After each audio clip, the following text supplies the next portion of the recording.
नमस्कार मित्रों, आप सभी का फिर से अभिवादन हमारे इस लाइव वेबिनार में। मैं डॉक्टर परमेश्वर अरोड़ा आप सभी को नमस्कार करता हूं, हृदय से नमन करता हूं और आप सभी के अच्छे स्वास्थ्य के लिए ईश्वर से प्रार्थना करता हूं। आज जैसा कि टॉपिक है लाइफ स्टाइल डिसऑर्डर्स, क्या कारण है और फिर कैसे हम इससे बच सकते हैं, कैसे हम अपनी जीवन शैली में सुधार ला सकते हैं। आज इस विषय पे हम लोग चर्चा करना शुरू कर रहे हैं और उम्मीद करता हूं कि आप सब लोग जो है इस सेशन का फायदा उठाएंगे और अपने जो भी सवाल हैं वो हमें जो है भेजेंगे और मैं देखता हूं कि कितना मैं आपको जो है जवाब दे सकूं।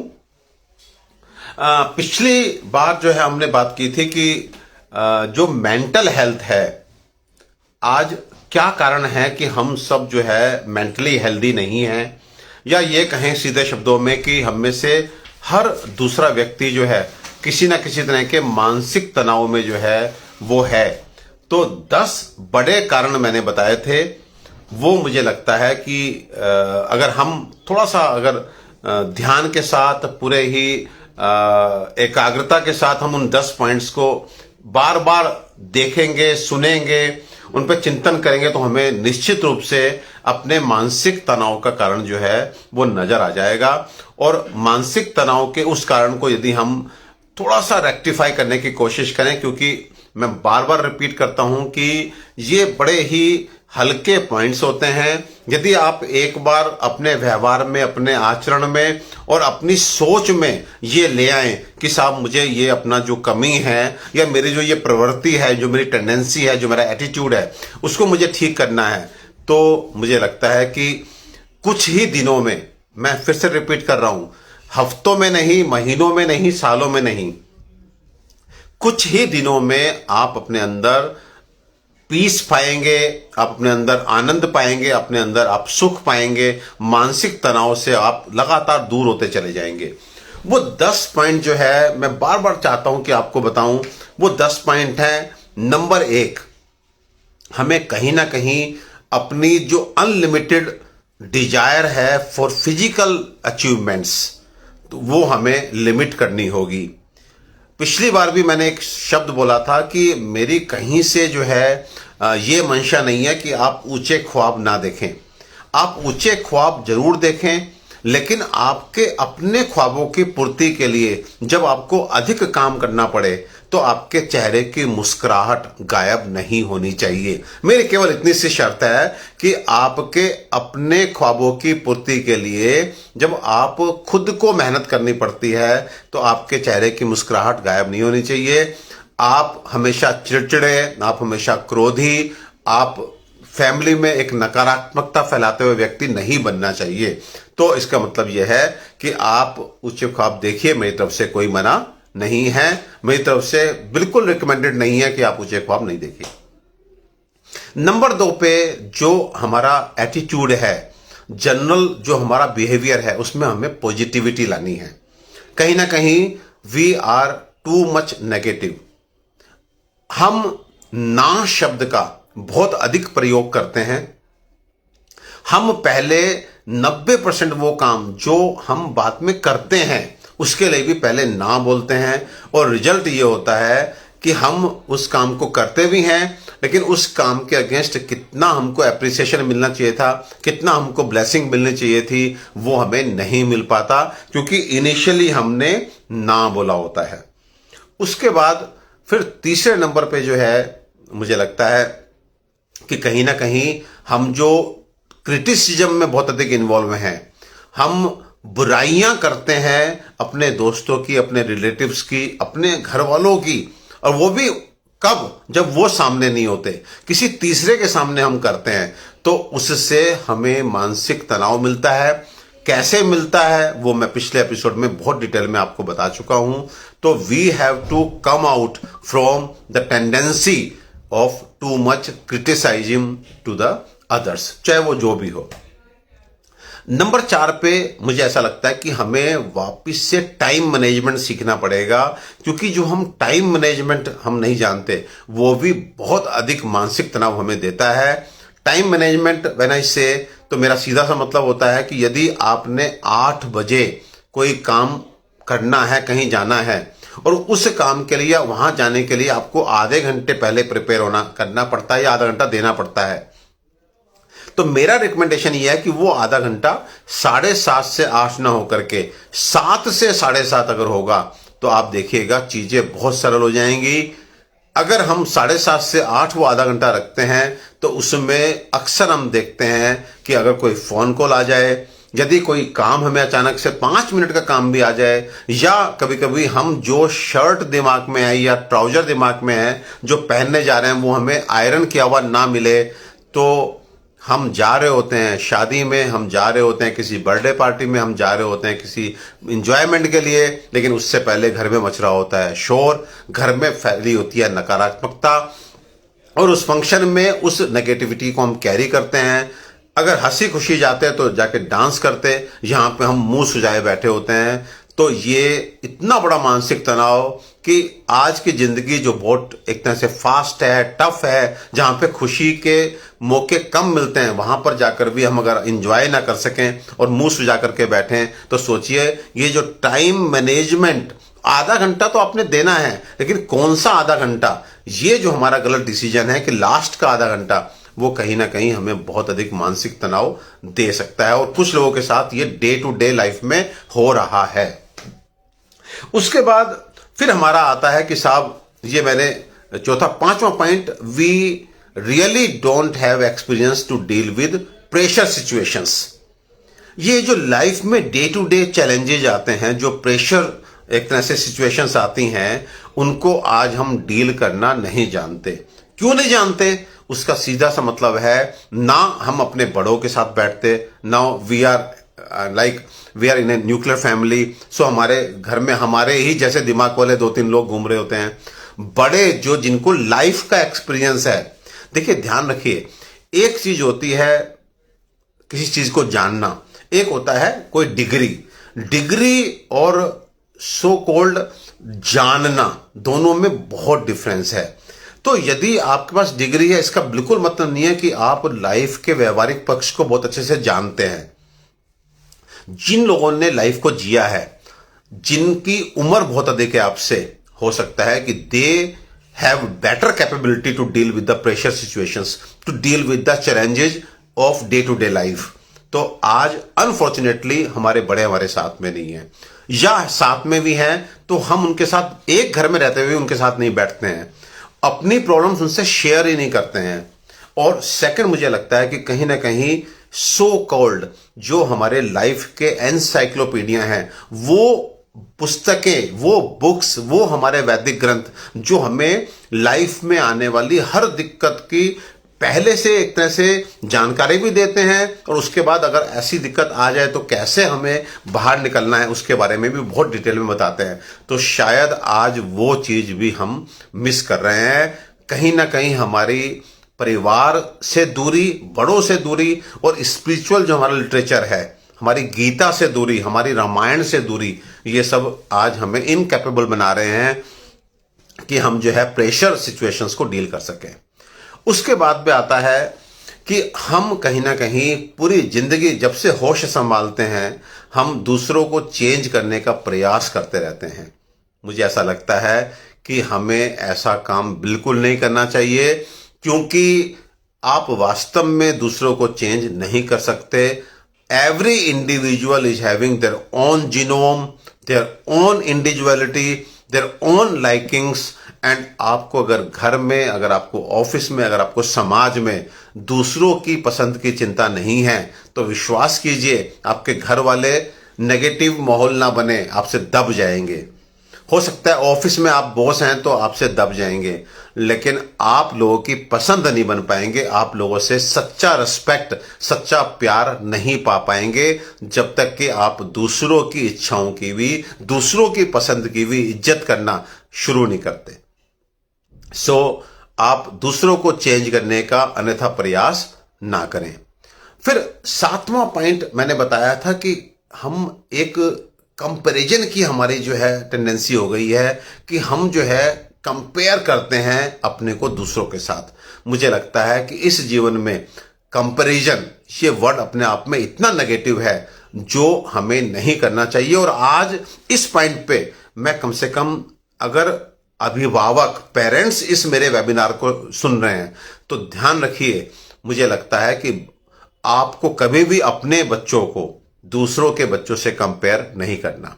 अगर आपको कंपेयर करके, कभी हो सकता है कि आपको गलतफहमी हो कि आप शायद उनको मोटिवेट कर रहे हैं। You have to understand that this comparison and motivation, these two are very different words. आप उनको मोटिवेट कर सकते हैं by telling them motivational stories, but by not comparing them with others. अगर आपको कंपेयर करना है तो आपको खुद से कंपेयर करना है। अगर अभिभावक पेरेंट्स बच्चों को कंपेयर करना चाहते हैं तो वो भी अपने बच्चों का पहले का परफॉर्मेंस, चाहे वो फिजिकल हेल्थ को हो, चाहे वो मेंटल हेल्थ को लेकर के हो, चाहे वो सोशल हेल्थ को लेकर के हो, चाहे वो स्पिरिचुअल हेल्थ को लेकर के हो, चाहे वो धन को, उनका उन्हीं के साथ कंपटीशन कीजिए, उनको मोटिवेट कीजिए। ध्यान रखिए, किसी को मोटिवेट करने के लिए मोटिवेशनल स्टोरीज सुनाना या किसी और से कंपेयर करना, दोनों बहुत डिफरेंस है। Comparison will give negative result and motivational stories में गिव पॉजिटिव रिजल्ट्स। तो आप मोटिवेट कर सकते हैं, लेकिन ध्यान रखिए कि आप जो है उनको कंपेयर मत कीजिए। उसके बाद आठवां पॉइंट मैंने कहा था कि आप अपना रिजल्ट कार्ड, चाहे वो आपकी फिजिकल हेल्थ का हो, चाहे आपकी सुंदरता का हो, चाहे आपके कपड़ों का हो, चाहे आपके घर का हो, किसी भी तरह का आप रिजल्ट कार्ड दूसरों से मत बनवाइए। क्योंकि आप कैसे दिख रहे हैं उसके लिए जरूरी है कि आपको अंदर से आपको कॉन्फिडेंस आ रहा है कि नहीं आ रहा है। अगर आपको कॉन्फिडेंस आ रहा है तो प्लीज आप अपनी ये नेचर छोड़ दीजिए जो दूसरों से पूछते हैं कि कैसा दिख रहा हूं। क्योंकि अगर आपने बहुत महंगा कपड़ा खरीदा, मेरी बहनें लहंगा खरीद के आती हैं 1 लाख का, 2 लाख का, और वो बहुत अच्छा भी महसूस कर रही होती हैं जब वो पार्टी के लिए जा रही होती हैं, लेकिन बस वहीं गड़बड़ हो जाती है जब वो पार्टी में जाके 10 अलग अलग लोगों से पूछती हैं मैं कैसा दिख रही हूं, मेरा लहंगा अच्छा है कि नहीं है। और अगर उस 10 में से 8 ने तो तारीफ की, लेकिन अगर 2 ने बोल दिया कि साहब इसका कलर अगर ग्रीन होता तो बहुत अच्छा होता, या इस पर थोड़ा सा काम कम होता, या काम अधिक होता, या इसके साथ चुन्नी होती, सो ट्रस्ट मी, हमारा ब्रेन इस तरह का है कि जो नेगेटिव कमेंट्स को इन जनरल लाइक नहीं करता। 8 लोगों ने तारीफ की उसको आप भूल जाएंगे, जो 2 लोगों ने कमी निकाली, आप उस कमी निकालने वाले को इवन एट टाइम्स आप बुरा भला कहना भी शुरू कर देते हैं। अरे भैया, उनसे पूछा किसने? हमने। उन्होंने अपनी चॉइस के हिसाब से बताया। तो आप मुझे बताइए कि उनके बताने के बाद क्या आप घर जाकर के वो लहंगा चेंज कर देंगे, या उसके साथ की चुन्नी बनवा लेंगे, कि उसके साथ कुछ और कर लेंगे, या क्या कर लेंगे? तो किस लिए पूछा आपने? सो कहने का मतलब यह है कि जो हमें और लोगों से सर्टिफिकेट लेने की जरूरत पड़ती है कि हम कैसा दिख रहे हैं या हमने अच्छा किया ना, वो अपना दिल जानता है। सो इन जनरल अगर आप इतने पॉजिटिव हैं, आप अपनी मदर से, अपने फादर से पूछ रहे हैं कि क्या ये ठीक है ना, तो उनकी सलाह को आप सकारात्मक रूप से देखना चाहते हैं।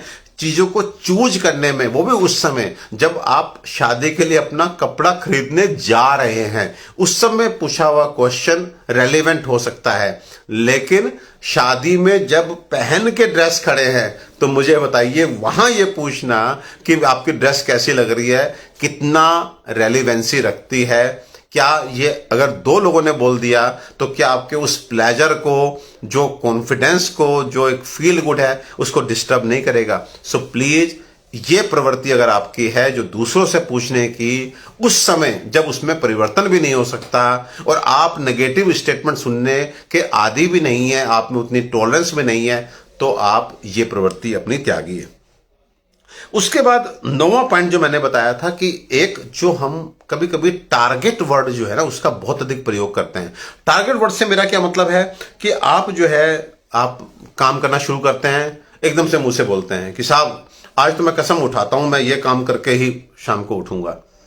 जान लीजिए आपने कसम उठाई, अब टारगेट पूरा हो ना हो उससे मतलब नहीं है, लेकिन जान लीजिए आपके एड्रेनलिन का सेक्रेशन शुरू हो गया। So whenever we use term target तो हम प्रेशर में आ जाते हैं, हमारा दिमाग पे बोझ बन जाता है। सो प्लीज इस टारगेट वर्ड को यूज मत कीजिए। आप कौन से शब्द इस्तेमाल कीजिए? आज मैं भगवान का नाम लेके पूरे डिसिप्लिन के साथ, पूरे डेडिकेशन के साथ हार्ड वर्क करूंगा फ्रॉम मॉर्निंग 10 to 6। प्रभु अच्छा करेंगे। जान लीजिए आपका काम बहुत अच्छा होगा। जब हम टारगेट वर्ड यूज करते हैं तो वो बिल्कुल श्योरिटी नहीं होती कि आप जो है काम खत्म भी, और हो सकता है काम खत्म भी कर लें, लेकिन उस काम खत्म करने में आपने पूरा दिन अपने को प्रेशराइज रखा, अपने को टेंशन में रखा, अपने को स्ट्रेस में रखा, अपने को नेगेटिविटी में रखा। और यही नेगेटिविटी आज हमें, you will not believe, almost every disease, चाहे हम डायबिटीज बोलें, चाहे हम ब्लड प्रेशर बोलें, चाहे हम हार्ट डिजीज बोलें, चाहे हम ओबेसिटी बोलें, चाहे हम नींद उड़ने की समस्या बोलें, everything is now titled as psychosomatic. पहले कहीं ना कहीं हम स्ट्रेस में आते हैं, मानसिक तनाव होता है, एंड देन इसका इंपैक्ट निकल के आता है हमारे शरीर पे बीमारियों के रूप में। आप जो टारगेट लेकर के दिन में बैठते हैं, हो सकता है कि आपके ब्लड प्रेशर का, आपके हार्ट डिजीज का, आपके शुगर का रूट कोज ये शब्द हो कि आज मैं ये खत्म करके ही उठूंगा। सो प्लीज, अगर आप खुद के बॉस हैं तो आप कम से कम अपने को तो मत बांधिए, और जो लोग और लोगों को ऊपर काम देते हैं, इस वेबिनार में मेरे साथ जुड़े हैं, so please try to understand, you make sure that the employees under you are working in a disciplined way, in a dedicated way, in a hard working mode, but never give them targets। उससे कुछ नहीं फर्क पड़ता। आपके target देने से मुझे लगता है चीजें जो है वो बहुत अच्छी नहीं रहेंगी, पूरे माहौल में नेगेटिविटी फैलती है, even you can be little bit stressed. And 10वां पॉइंट जो मैंने बोला वो है कि हमें कहीं ना कहीं आलस को छोड़ना है। और आलस भी कितना? क्षणिक आलस, 1-2 मिनट का आलस। कभी कभी हम जो है 1 मिनट की कॉल करनी होती है, उसके लिए फोन उठाते हैं और व्हाट्सएप चेक करने लगते हैं। 30 मिनट हम उसमें लगा देते हैं, 20 मिनट उसमें लगा देते हैं, 15 मिनट केवल व्हाट्सएप में लगा देते हैं, बिना मतलब की चीजों में फेसबुक खोल लेते हैं, और वो जो 1-2 मिनट की कॉल थी उसे हम टाल जाते हैं, एंड एकदम से 30 मिनट बाद कुछ और काम आ जाता है, उसमें इन्वॉल्व हो जाते हैं। दिन भर आपके दिमाग में रहता है कि वहां कॉल करनी थी, लेकिन आप नहीं कर पाते क्योंकि वो 1 मिनट आप नहीं दे पाते। रात में फिर आपको याद आता है कि अरे यार कॉल करनी थी, नहीं हुई। आपका प्रेशर, आप प्रेशर लेके, दिमाग में प्रेशर लेके आप सो रहे हैं। अगले दिन कभी कभी फिर हम वो नहीं करते हैं।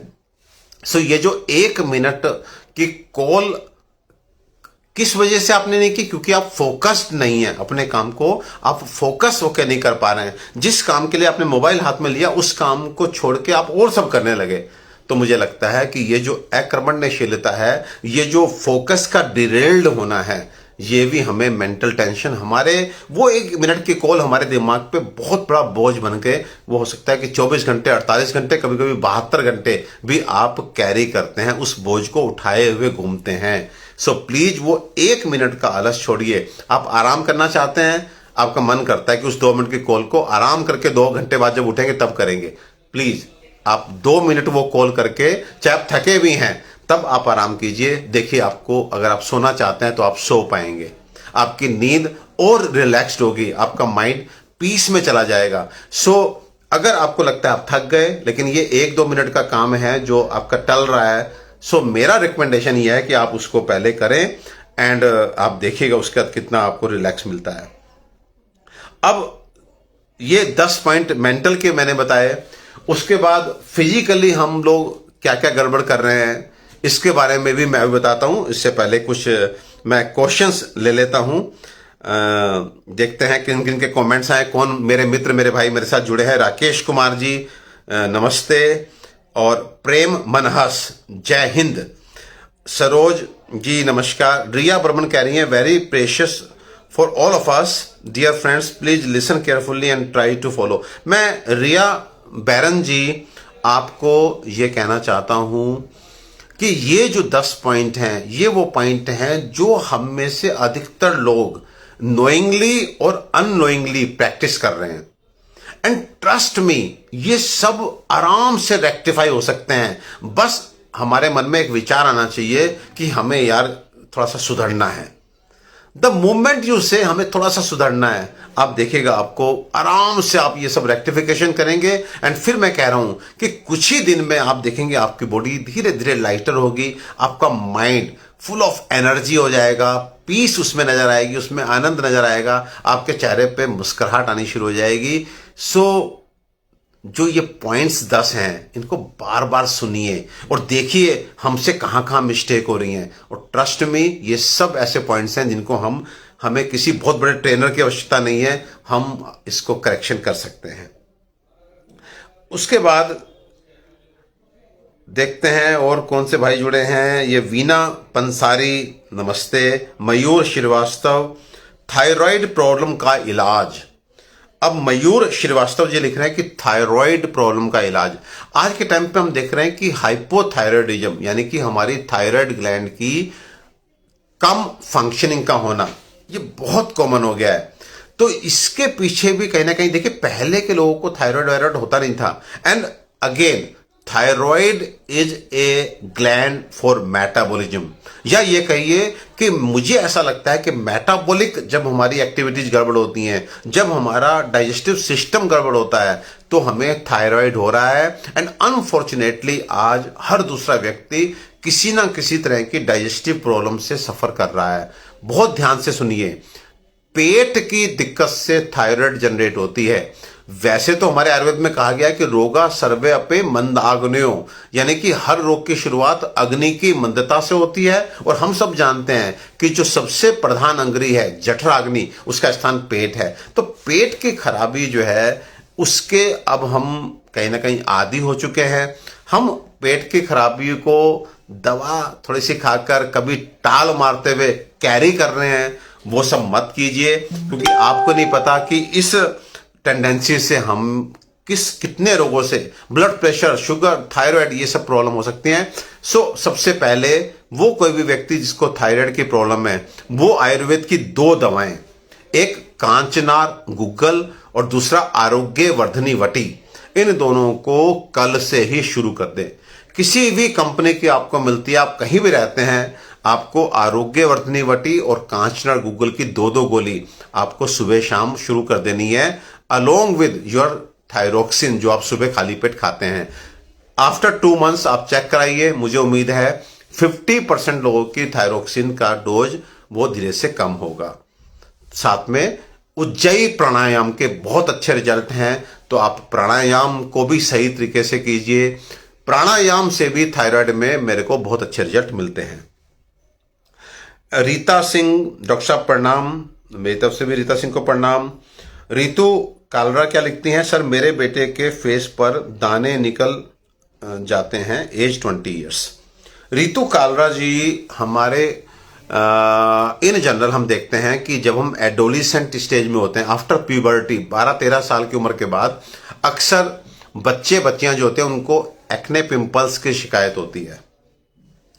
एक्चुअली एक्ने पिंपल्स के बारे में एक चीज बहुत क्लियरली यहां पे मेंशन करना चाहूंगा कि हमारी जो स्किन होती है, स्पेशली हमारे फेस की स्किन, चीक्स हमारे, या हमारा फ्रंट ऑफ चेस्ट, या हमारा अपर बैक, ये सब वो जगह होती है जहां पे हमारी maximum number of sebaceous glands होती हैं। सीबेशियस ग्लैंड जो है वो ग्लैंड्स हैं जो हमारे स्किन को ऑयली रखती हैं। और इसमें क्या होता है कि 12-13 साल के बाद, ये होती तो बचपन से हैं, जब से आप जन्म होता है तब से सीबेशियस ग्लैंड, लेकिन ये एक्टिवेट होती हैं after the age of puberty, 12-13-14 साल के बाद।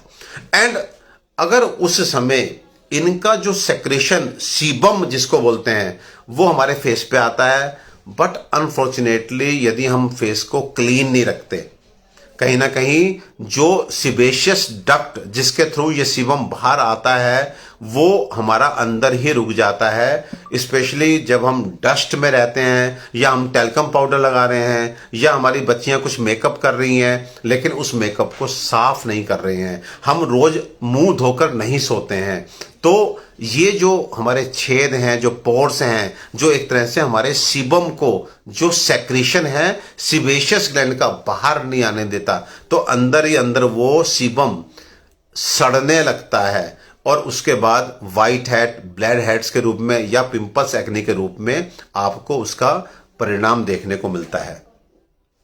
जिन बच्चों को दाने निकलते हैं, जिसको acne, pimples, white head, black head, कुछ भी आप बोलिए, उनको सबसे पहले तो ये इंश्योर करना है कि वो बहुत अच्छे से अपने मुंह को रात में धो करके सोएं। और यदि आपको लगता है कि फिर भी आपको दिक्कत है, तो मैं तो एक सिंपल सा फार्मूला देता हूं कि आप रोज रात आप मुल्तानी मिट्टी लेकर के उसमें थोड़ा सा गुलाब जल मिलाइए और अच्छे से चेहरे पर रब कर लीजिए। वो चेहरे को साफ भी करेगा, टू मच ऑयलीनेस होगी तो उसे भी काउंटर करेगा, और साथ में एज ए स्क्रबर आपके सारे पोर्स को भी खोल देगा, सो दैट अंदर सीबम के रुकने की संभावना को आपने खत्म कर दी।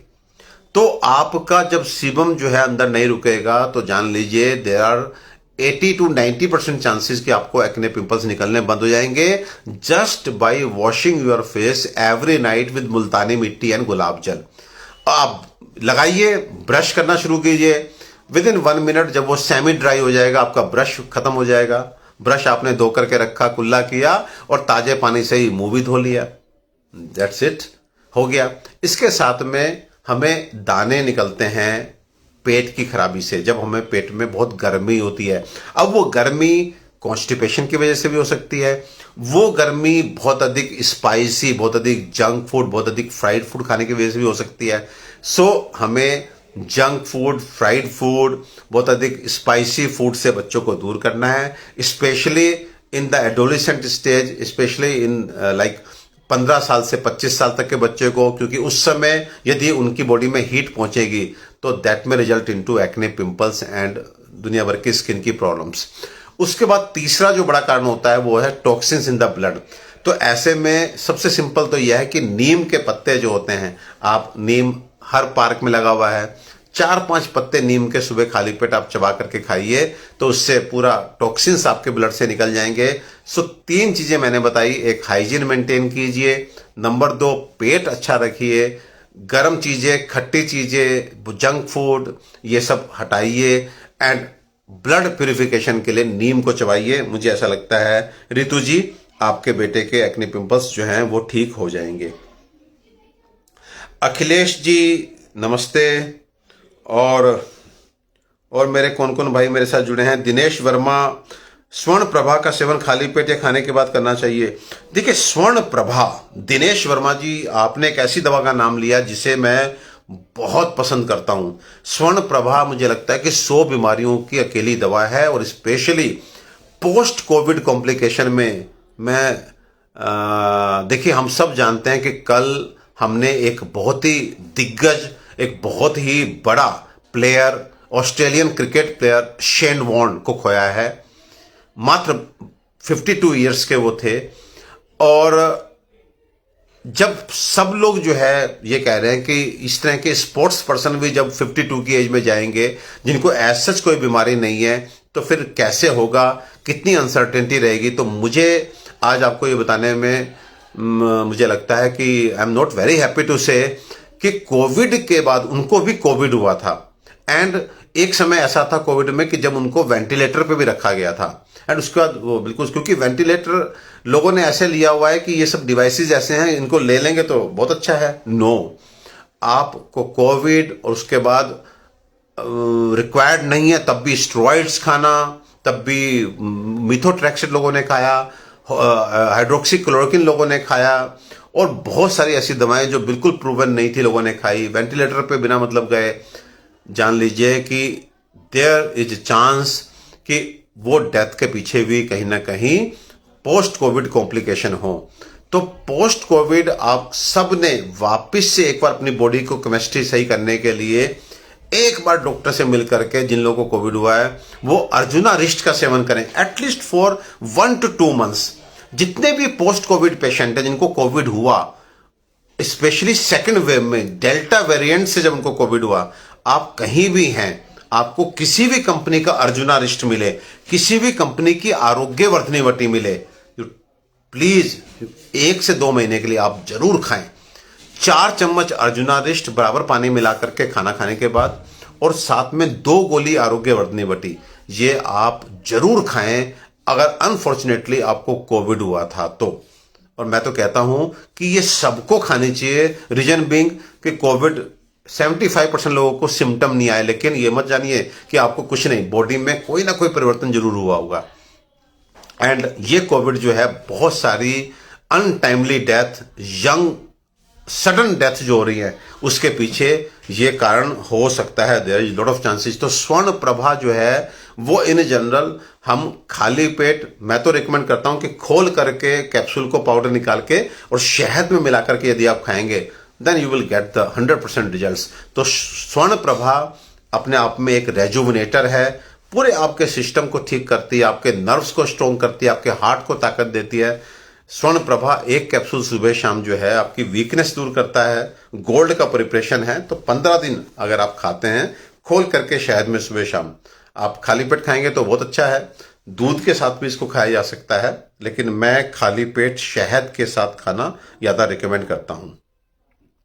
रविंदर पाल जी लिख रहे हैं, मेरी एज 58 साल है और बीपी 190, दिनचर्या कैसी होनी चाहिए जी, दवाई भी बताएं।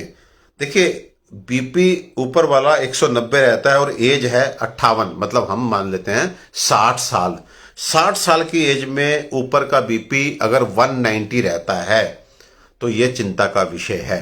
मैक्सिमम एक्सेप्टेबल बीपी यदि आपको जानना है तो एक आपको जनरल फार्मूला दे रहा हूं।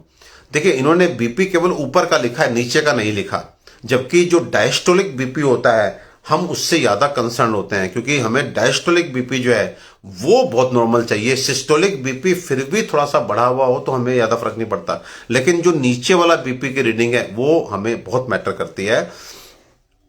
ऊपर के बीपी के लिए आप 90 प्लस एज का फॉर्मूला लगा सकते हैं कि यदि आपकी आयु 60 वर्ष की है तो 90 प्लस 60 मीन्स अगर ऊपर का बीपी आपका 150 है तो you don't need to take any medicine. यदि आपकी आयु 70 वर्ष की है और आपका ऊपर का ब्लड प्रेशर 160 है तो देखने में अधिक लगता है, लेकिन for me it is normal. आपको 90 प्लस एज, आपकी जो एज है वो 90 में जोड़ लीजिए। अगर ऊपर का ब्लड प्रेशर उतना है तो आपको थोड़ी सावधानी तो जरूर बरतनी है, लेकिन उसके लिए केमिकल पिल्स खाने की जरूरत नहीं है। नीचे का बीपी इन एनी केस 90 से ऊपर नहीं जाना चाहिए। सो नीचे मींस डायस्टोलिक बीपी की रेंज जो है वो 90 है। अगर किसी को इससे ऊपर बीपी जाता है तो उसको पहले अपने लाइफ स्टाइल में चेंजेस ला करके, और लाइफ स्टाइल में चेंजेस क्या लाएंगे, बड़ा सिंपल सिंपल चेंजेस। सुबह घूमने जाएंगे, प्रॉपर आराम करेंगे। सो आज के टाइम पे यू ट्रस्ट मी, मैं एक बात जो कहने जा रहा हूं, आप मुझे माफ करेंगे सब, हम लोग बिजी विदाउट वर्क हैं। अगर हम एक टेंडेंसी पैदा कर दें कि आज हमने क्या काम किया उसको शाम को डायरी में नोट करेंगे, अपने फ्रूटफुल वर्क को, तो सॉरी टू से कि 50% लोग ये कहेंगे कि आज हमने किया क्या यार। लेकिन हर व्यक्ति बिजी है, हर व्यक्ति समय ना होने की दुहाई दे रहा है। रीजन क्या है कि शाम को जब हम 11 बजे सोने के लिए हम जाते हैं, हमारे हाथ में मोबाइल होता है और उसमें हम क्या देखते हैं, उससे हमने क्या प्रेरणा ली, क्या सीखा, वो हमें नहीं मालूम, लेकिन समय 12 बजा देते हैं। 1 घंटा हमारा चला जाता है एक ही न्यूज को बार बार देख करके, उस व्हाट्सएप यूनिवर्सिटी को बार बार पढ़ करके, जिसकी ऑथेंटिसिटी के बारे में हमें कंफर्म ही नहीं है कि ये स्टेटमेंट जो ये आ रहा है कि साहब टाटा ने ये कहा जी, बिरला ने ये कहा जी, गांधी जी ने ये कहा जी, वो वास्तव में गांधी जी ने कहा था या टाटा बिरला ने कहा कि नहीं, हमें कुछ नहीं पता, फिर भी हम उसको पूरा पढ़ते हैं। और फिर अच्छी बात यह है कि पढ़ने के बाद उसको फिर हम एकदम अपने आचरण में, अगर अच्छी बात किसी का नाम देके कही भी गई है तो उसको अगले दिन से आचरण में लाना है ना, लेकिन आचरण में भी नहीं लाते। माँ बाप के ऊपर मैसेज करते हैं, सुबह उठ करके इतने लोगों को गुड मॉर्निंग का मैसेज भेजते हैं, जैसे अगर आप गुड मॉर्निंग नहीं बोलेंगे तो उनके दिन की शुरुआत गुड नहीं होगी। बंद कीजिए ये सब, कुछ फायदा नहीं है। आपको बहुत मिनिमम यूज ऑफ मोबाइल करना है, क्योंकि आज के टाइम पे मुझे लगता है कि आप जब बहुत कंसंट्रेट होकर मोबाइल में लगे रहते हैं और जब 11 बजे सोने जाते हैं और 12:30 बजे आप देखते हैं कि अभी तक आप सोए नहीं, तो वो जो ग्लानि होती है, वो जो गिल्ट फीलिंग होती है, मैं फिर ये कह रहा हूं, बहुत सारे चेंजेस कॉन्शियस लेवल पे नहीं होते, अधिकतर चेंजेस सब कॉन्शियस लेवल, आपको पता ही नहीं लगेगा, लेकिन आपका जो वो 1-10-5 सेकंड की जो गिल्ट है वो आपके अंदर की ब्लड केमिस्ट्री को पूरा बिगाड़ देती है। So please try to understand, don't waste your time. जब रेस्ट की बात आए तो रेस्ट का मतलब होता है मोबाइल किनारे रख के बिस्तर पे जा करके, वो सामने टीवी चल रहा हो, हाथ में अखबार हो, मोबाइल हाथ में हो, दैट इज नॉट रेस्ट। वो और थकाना है अपने को। तो रेस्ट का मतलब होता है कि you are out of all the work, mobile शोबाइल सब बाहर हो, बिस्तर पर लेट करके आप जो है आराम से आंख बंद करें। वो जो 1 घंटे दोपहर में सोना, फिर जो रात में 6 घंटे की नींद अगर इस तरह की होगी तो डेफिनेटली फिर आपका देखिए बीपी डाउन होना शुरू हो जाएगा। और जो जो पॉइंट मैंने बताए पहले मेंटल हेल्थ के लिए, उनको कीजिए। प्लीज ट्राई टू अंडरस्टैंड, ये सारी चीजें हमें साथ में करनी है और ये हम सब कर सकते हैं, सब कर सकते हैं।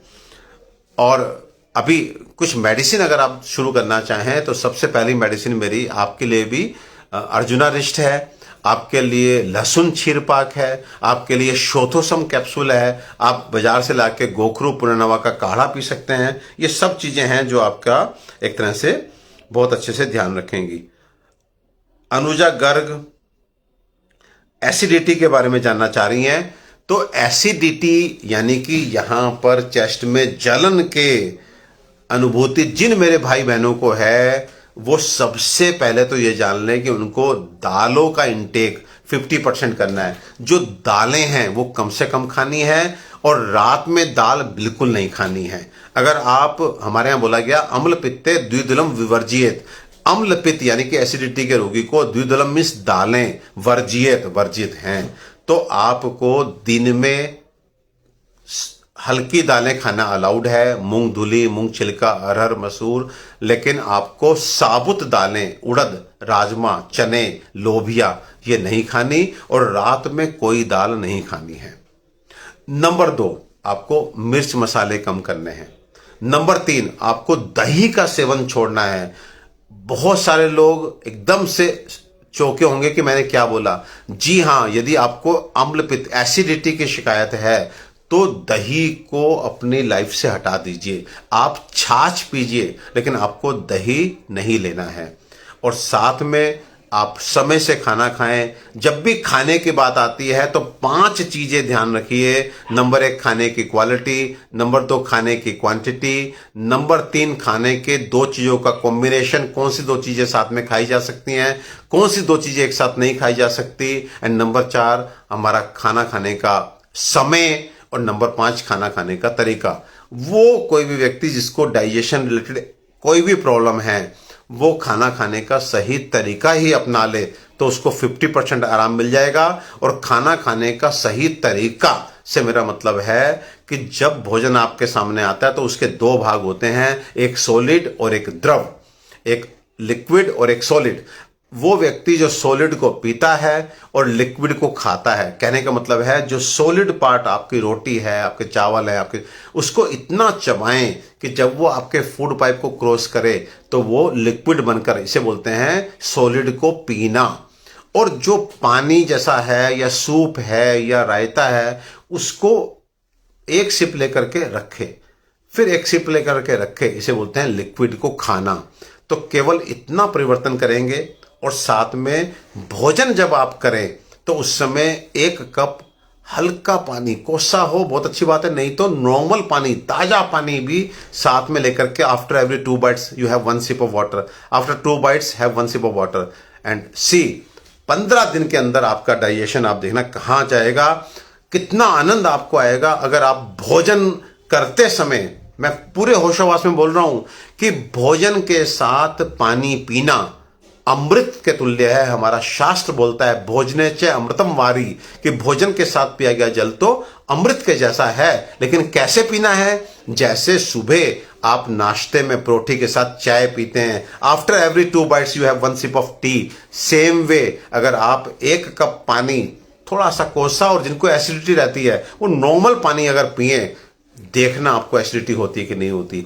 और हर 2 घंटे के बाद, आपने खाना खाया 1 बजे, 3 बजे, 5 बजे, 7 बजे, आपको प्यास ना भी हो तब भी आप थोड़ा थोड़ा पानी, 1 कप पानी सिप सिप करके पीते रहिए। देखिए आप सुबह जो सालों से एसिडिटी की गोली खा रहे हैं वो सब बंद हो जाएगी। और जानते हैं, जो एसिडिटी गोली खा करके हम खुश होते हैं कि सुबह सुबह एक हमने गोली खा ली और दिन भर समोसे चकोड़ी पकौड़ी जो मर्जी खाओ, कुछ नहीं होता।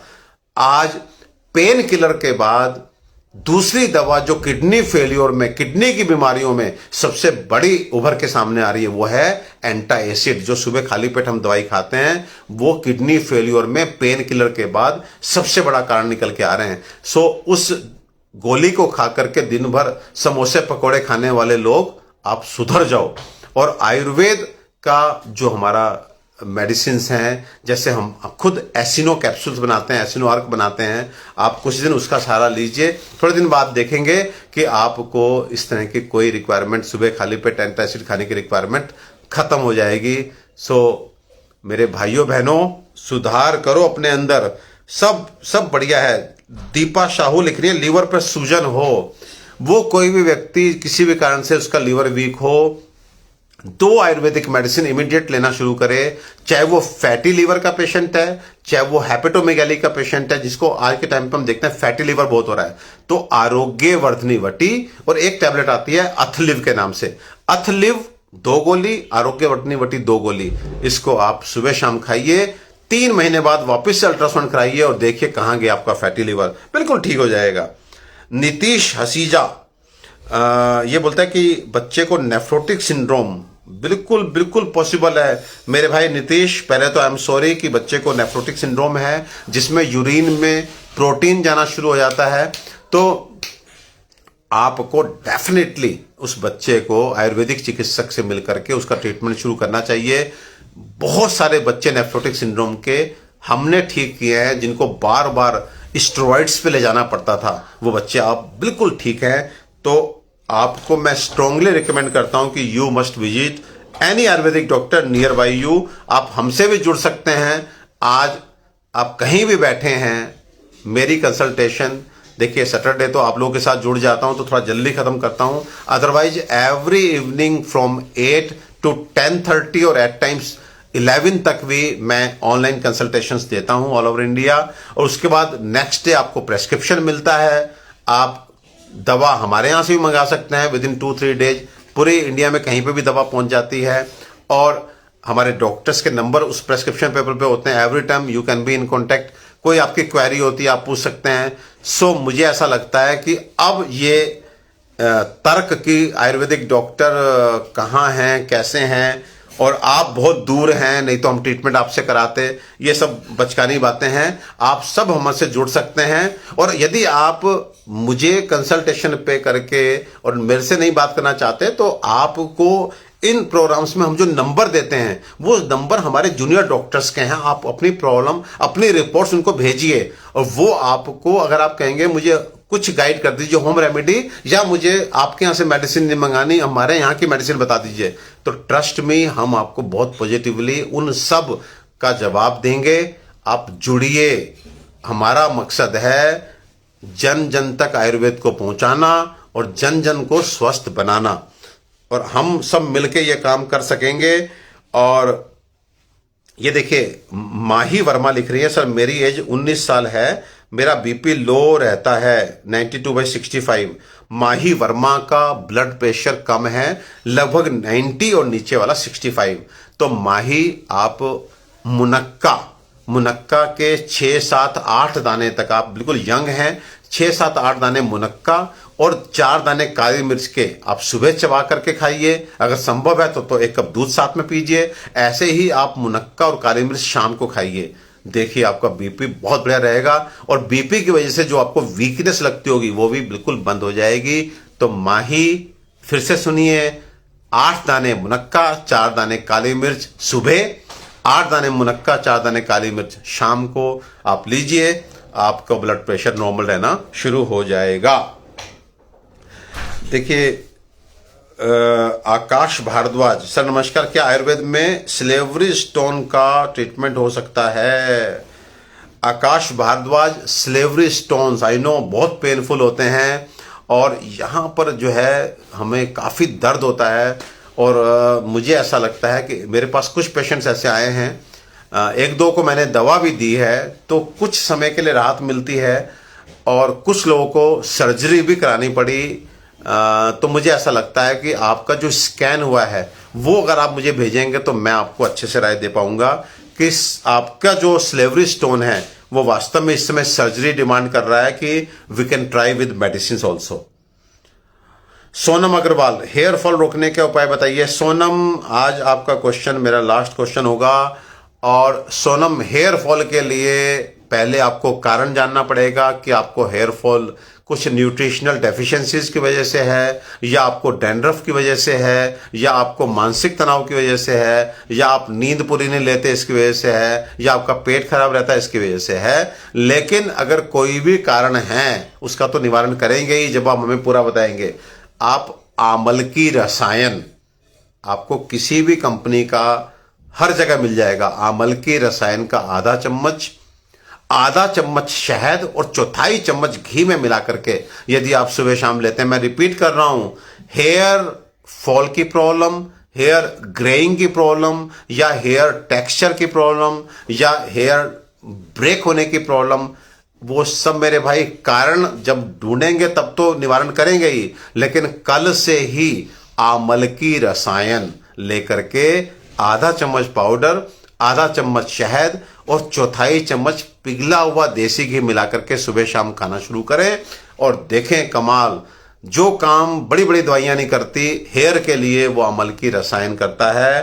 तो आप अमल की रसायन का सेवन शुरू करें। और मेरे सारे भाई जो है हाथ जोड़ करके बैठें और मेरे साथ बोलें, सर्वे भवन्तु सुखिनः, सर्वे सन्तु निरामया, सर्वे भद्राणि पश्यन्तु, मां कश्चित् दुख भाग भवेत्। हे प्रभु, हे भगवान धन्वंतरी, इस संसार का हर व्यक्ति सुखी हो, हर व्यक्ति निरोगी हो, हर तरफ आनंद ही आनंद हो, किसी को भी किसी प्रकार का कोई कष्ट ना हो।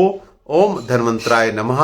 ओम शांति ही शांति ही शांति ही। नमस्ते। कोशिश करते हैं अगले शनिवार 9:30 बजे फिर से मुलाकात होगी और इसी तरह आपके सवाल होंगे और मेरा जवाब। नमस्कार।